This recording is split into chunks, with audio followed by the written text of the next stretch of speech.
Tarih, diktatörler ve değiştirdikleri dünyanın günümüze yansımalarından oluşuyor. Ama kimse anne karnından diktatör olarak doğmuyor. Toplumlar mı diktatörlerini yaratıyor, yoksa diktatörler mi toplumları şekillendiriyor? Ve son bir soru, işsiz ve kabul görmeyen bir manzara ressamı dünyanın kaderini ne kadar etkileyebilir?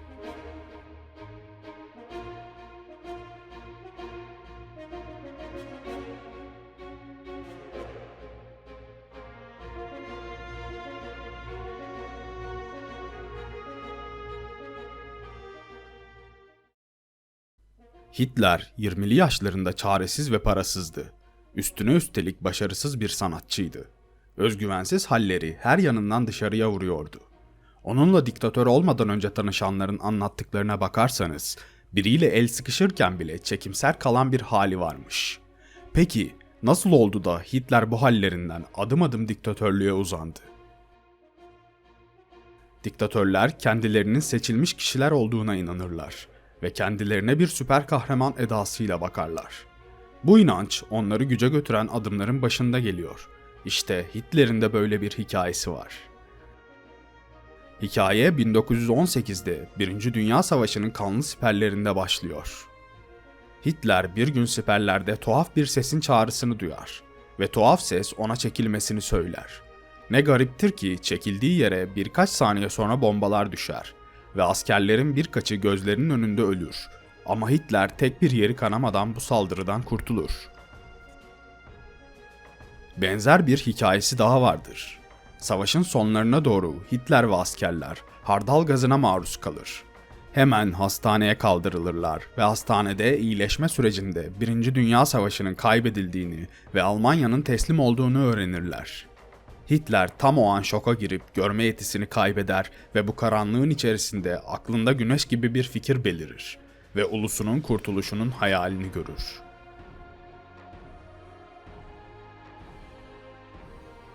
Hitler artık sadece ulusunun çıkarları için hareket etme fikrini hayatının odak noktası haline getirmiştir.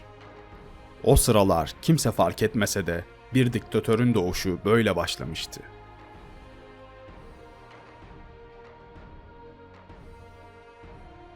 Nefret diktatörler için bulunmaz bir nimet gibidir. Kutuplaştırmak veya bir düşman göstermek. İnsanlar böyledir. İçerisinde bulundukları çaresiz durumlar için birilerini suçlu görmeyi severler. Bunlar bazen bir dış güç, bazen ise bir ırk olarak karşımıza çıkar. Bir düşman yaratın ve bu düşman halkınızla ortak düşmanınız haline gelsin. Hitler de tam olarak böyle yaptı. Birinci Dünya Savaşı'ndan sonra Almanya'da enflasyon aşırı derecede yükselmişti. İşsizlik zirvelerdeydi ve alım gücü o kadar düşmüştü ki halk bir parça ekmek dahi alamayacak duruma gelmişti. İşte Adolf Hitler'in henüz yükselmeden önce atacağı adımlar için gerekli koşullar sağlanmıştı. Halk çaresiz ve öfke duymaya hazırdı. 1919 yılında Adolf Hitler orduda istihbarat subayı olarak iş bulmuştu ve ilk görev olarak sağcı Alman İşçi Partisi'nin grup toplantısını gözlemlemekteydi. Ama Hitler kendine vazife çıkarıp kürsüye çıkarak içindeki biriken öfkesini hiddetli sözlere dökmeye başladı. Alman halkının mağdur olduğunu ve bunun ana sebebinin Yahudiler olduğunu söyledi. İlk kez orada şöyle bir hikaye anlattı. Hitler, komünistlerin Yahudilerle işbirliği yaptığını ve Alman halkını sömürdüklerini iddia edip parti üyelerini ikna etti. Hitler artık partinin üyesi olmayı başarmıştır. Ancak bu yolun sadece başlangıcıdır. Hitler kendine yeni konuşmalar hazırlar ve bu konuşmalar nefret söylemleri ve fazlasıyla hiddet içerir. Almanya'nın Yahudilerden temizlenmesi gerektiğini ve Almanya'nın intikamını alacağını söyleyen birden fazla etkileyici konuşma yapmıştır. Hitler'in hitabet gücü o kadar artmıştı ki kısa süre sonra Hitler partinin lideri oldu ve ilk olarak partinin ismini değiştirdi. Nasyonal Sosyalist Alman İşçi Partisi artık başında diktatör bir lider ile birlikte yükselmeye hazırdı. Hitler'in popülerliği günden güne arttı. Çünkü çoğu Alman düşünse de konuşmaya cesaret edemediği her fikri Hitler'in söylemlerinde bulmaya başlamıştı. İnsanlar yanlış politikaların getirdiği fakirliği Hitler'in cesaretlendirmesiyle Yahudilerin üzerine yıkıverdi. Hitler onlardan biri gibi davranmayı başarıyordu. Belki de etkili olmasının en büyük nedenlerinden biri de buydu. kendini halk adamı olarak tanımlıyor, tüm fikirlerini ve bedenini Alman halkına adadığını ilan ediyordu. 1920'lerde etkinliği artan Nazi Partisi büyümeye devam ediyordu. Ama aynı zamanda iktidarı isteyen bir sürü sağcı parti vardı.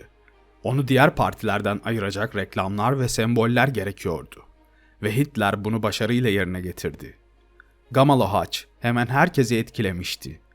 Hitler'in etkisi artık gitgide büyümeye ve insanları etkilemeye başlamıştı. Ama hiç kimse tek başına bunların altından kalkamazdı. Hitler'in kendi ekibini sıfırdan kurması gerekiyordu ve öyle de yaptı. Çeşitli organizatörler ve askerleri kendi ekibine katmıştı. Ama bunlardan belki de en önemlisi onun reklamlarını yapacak ve onu halka pazarlayacak olan Goebbels'ti. Goebbels Hitler'e çok sadıktı ve adeta ona aşık gibiydi. Ama sadece bunlar yeterli olmazdı ve onda daha fazlası da vardı. Goebbels, çağdaş medyadan son derece iyi anlıyordu ve aynı şeyi yalan dahi olsa tekrar tekrar söylemenin etkisini keşfetmişti. Tüm bunlar devam ederken 1929'da Amerika'da borsalar çökmüştü ve dünyada büyük buhran başlamıştı. Bu Hitler için bulunmaz bir nimetti. Halk daha aç ve daha sinirliydi. Büyük buhranın etkisiyle Nazi Partisi zirve oyunu almayı başarmıştı ve Hitler Alman şansölyesi oldu. Ancak bu yeterli değildi. Devleti ele geçirebilmek için başkanı etkisiz bırakmak gerekiyordu.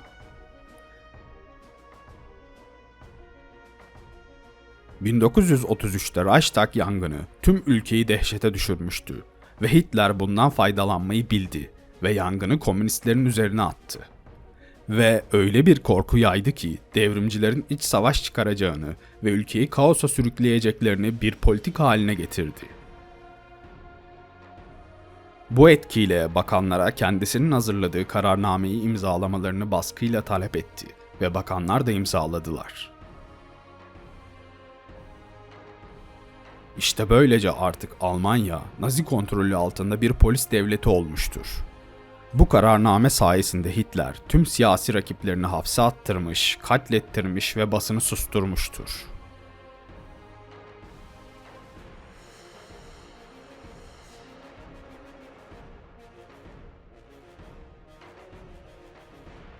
Tüm bu olanlardan aylar sonra başkan ölür ve Adolf Hitler o siperlerde gördüğü rüyadan yıllar sonra Almanya'da hem başkan hem şansölye olmuştur. Ve aslında her şey daha yeni başlamaktadır.